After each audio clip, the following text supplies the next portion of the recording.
Welcome to Action 242. Over the next couple of weeks, we're going to be looking at the foundations of authentic New Testament Christianity. And how is it possible to live a life like we see the early believers lived? For example, in Acts 2:42 to 47, we read that each person considered nothing of their own, but they gave to each as they had need. So in other words, no individual felt that their possessions belonged to them, but actually belonged to God and to the community of faith.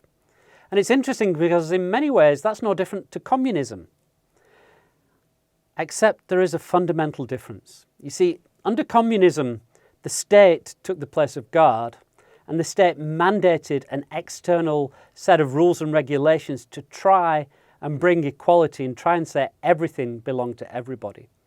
The church was much different. You see, the church first belonged to God, and then from their heart gave to one another. See, we cannot live authentic New Testament Christianity by following external rules and regulations that are imposed from the outside and from other people. What we have to do is first give ourselves to God, and out of a love for God overflows a love for people. Only when I recognize that everything I have comes from God can I then truly say that everything I have belongs to my brothers and sisters. And only then will we have a situation where there is equality in the church, as Paul wrote about, and where nobody has need. That doesn't mean that everybody owns the same.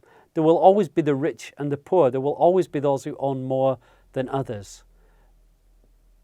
But when the rich recognize that everything they have come from God, when the poor recognize that their provision comes from God, and when all of us recognize that God is our provider, then we can truly begin to see a lifestyle and a community of faith that reflects authentic Christianity and reflects the nature of Jesus.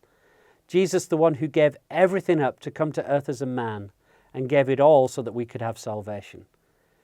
And so over the next few weeks, we're going to be looking at what it takes to live that New Testament authentic Christianity and live in a beautiful community of faith.